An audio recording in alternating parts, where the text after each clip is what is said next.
नमस्ते। ओम नमः शिवाय।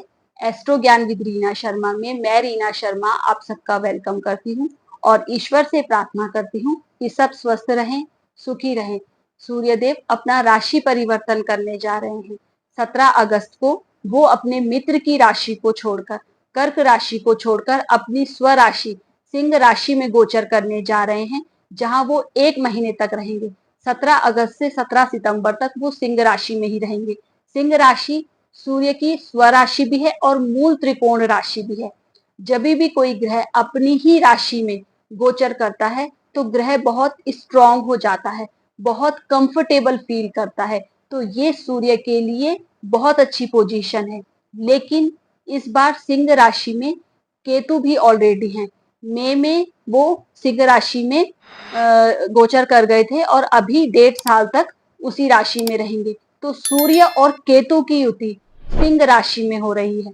तो सूर्य को जितने अच्छे परिणाम सिंह राशि में देने थे वो अपने उतने अच्छे परिणाम नहीं दे पाएंगे, क्योंकि दो अपोजिट एनर्जी उस घर में है।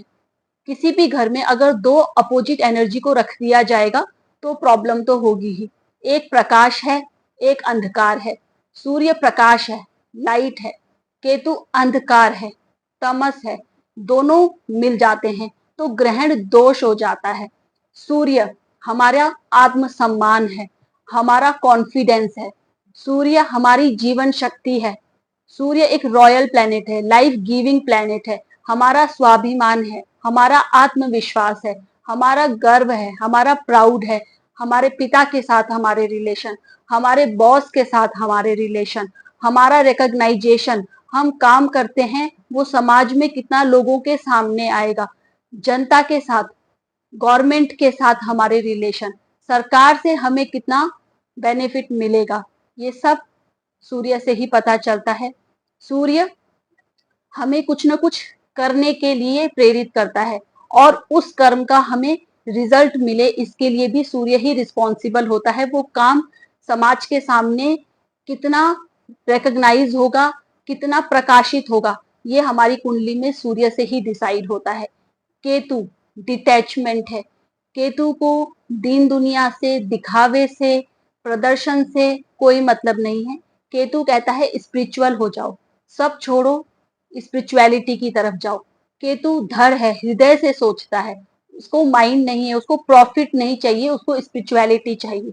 तो इसीलिए सूर्य और केतु का जहां कंजक्शन होता है तो हमारा वहां पर उतना अच्छा नाम नहीं हो पाता है। हम जितनी मेहनत करते हैं उसका रिजल्ट हमें उतना अच्छा नहीं मिल पाता है। या जब भी हम कोई काम बेनिफिट के लिए करते हैं, प्रॉफिट के लिए करते हैं, तो केतु उसमें अवरोध पैदा करते हैं, रुकावट पैदा करते हैं और वो काम पूरी तरीके से सक्सेसफुल नहीं हो पाता है।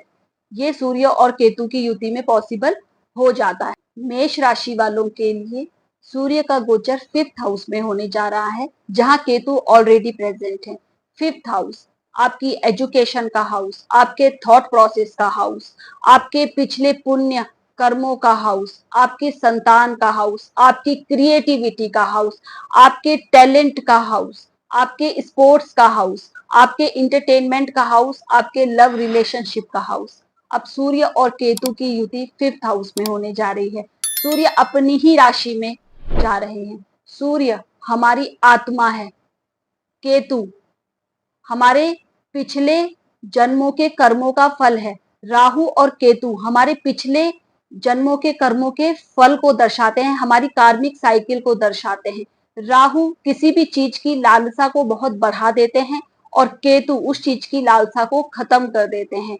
राहु कहते हैं कि पिछले जन्म में उस भाव से रिलेटेड हमारे कुछ सपने अधूरे रह गए थे, जिसको हम पूरा करने के लिए सोचते हैं। और केतु उस कर्म का फल है जो हम पूरा उपभोग कर चुके हैं और अब केतु उससे हमें डिटैच करता है। सूर्य के लिए यहाँ पर बहुत अच्छी कंडीशन है। यहाँ पर सूर्य आपका थॉट प्रोसेस बहुत अच्छा करेंगे, आपकी क्रिएटिविटी को बहुत अच्छा करेंगे, लेकिन केतु उसमें कमी करेंगे। आपको थॉट तो मल्टीपल आएंगे, लेकिन उसको एग्जीक्यूशन करने में आपको प्रॉब्लम आएगी। आपका माइंड माइट भी कंफ्यूज रहे कि ये आइडिया लूं, वो आइडिया लूं, इसमें थोड़ा सा कंफ्यूजन यहाँ पर क्रिएट हो सकती है।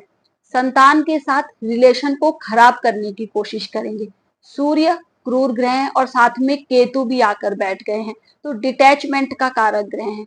तो माइट भी आपके बच्चे इस समय आपसे कुछ ऐसा कह दें कि आपको कुछ प्रॉब्लम होने लगे, आपकी आत्मा उससे दुखने लगे, क्योंकि यहाँ पर सूर्य आपकी आत्मा है और केतु साथ में है, तो वो सूर्य को पीड़ित करने की कोशिश करेंगे, आपकी आत्मा को पीड़ित करने की कोशिश करेंगे। तो इस घर से रिलेटेड आपको कुछ ना कुछ प्रॉब्लम क्रिएट हो सकती है, उस पर आपको ध्यान देना है।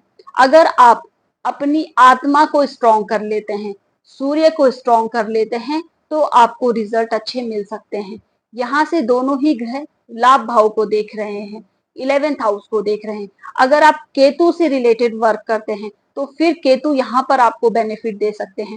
केतु कहते हैं कम्युनिटी की हेल्प करो, समाज सेवा करो, अपने फायदे के लिए मत सोचो, कुछ लोगों के लिए करो। तो अगर आप स्पिरिचुअलिटी से जुड़े हैं, आप एजुकेशन डिपार्टमेंट में से जुड़े हैं या आप पॉलिटिक्स से भी जुड़े हैं, लेकिन आप अपना बेनिफिट नहीं सोचते हैं, आप लोगों को कुछ अच्छा देने की चाह रखते हैं, आप एनजीओ से रिलेटेड वर्क में हैं, तो फिर केतु और सूर्य यहाँ पर आपको बेनिफिट दे सकते हैं। लेकिन जो लोग भी अपने बेनिफिट के लिए कुछ करने की सोचेंगे तो केतु यहाँ पर प्रॉब्लम क्रिएट करेंगे और उसका लाभ नहीं मिलेगा, उल्टा कोई प्रॉब्लम क्रिएट हो सकती है।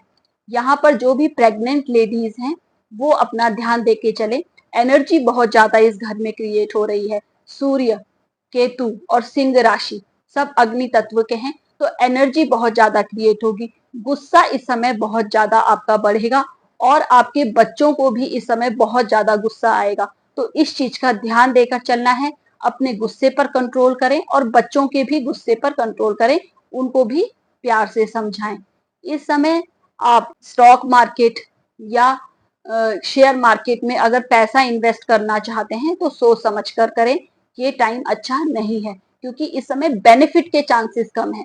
जैसे कि मैंने आपको बताया कि केतु, अगर आप इस समय बेनिफिट लेने की सोचेंगे, शॉर्टकट से कुछ पैसा कमाने की सोचेंगे, तो केतु यहाँ पर हेल्प नहीं करेंगे। सूर्य और राहु के केस में ये पॉसिबल हो सकता है कि स्टॉक मार्केट से कोई बेनिफिट हो जाए, लेकिन कोई लॉस भी बहुत बड़ा हो सकता है, क्योंकि राहु भ्रम है, राहु जाल फैलाते हैं, राहु बहुत ज्यादा बेनिफिट देकर और फिर नीचे गिराते हैं। लेकिन केतु आपको ट्रबल देकर, परेशानी देकर उस चीज से अलग कर देते हैं, आपको दुख देकर स्पिरिचुअलिटी की तरफ लेकर जाते हैं। तो इस समय कोई भी काम करने से पहले सोचें। सूर्य अपनी ही राशि में गोचर कर रहे हैं, तो क्रिएटिविटी को बढ़ाएंगे, बस अपने माइंड को कंट्रोल करके चलना है। इस समय अगर आपने मेडिटेशन कर लिया, अपने माइंड को कंट्रोल कर लिया, अपने गुस्से को कंट्रोल कर लिया, तो सूर्य और केतु के आप बेनिफिट उठा सकते हैं।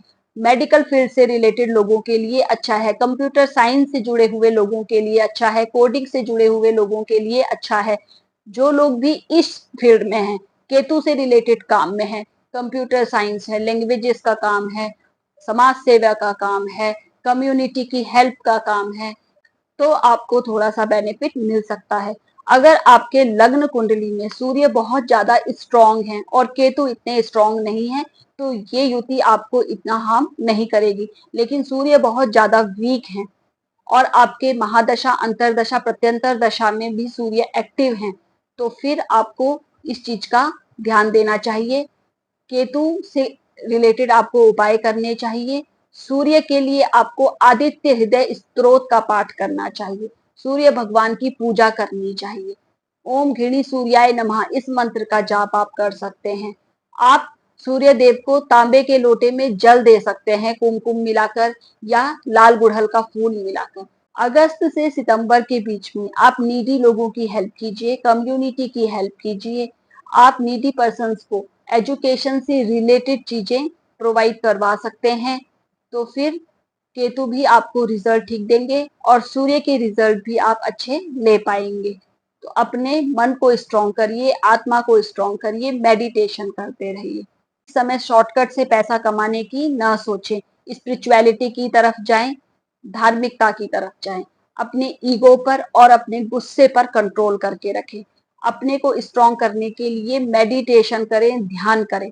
तो अगर आप ये सारी चीजें करेंगे तो सूर्य के अच्छे बेनिफिट आप उठा सकते हैं और केतु के जो रिजल्ट खराब मिलने थे उसमें आप कमी होती हुई देख सकते हैं। तो अगर आप ये सारी चीजें करेंगे तो अगस्त से सितंबर में सूर्य और केतु की युति जो 5th हाउस में हो रही है तो उसके नेगेटिव रिजल्ट आपको कम से कम मिलेंगे। मिलते हैं हमारे नेक्स्ट वीडियो में। धन्यवाद।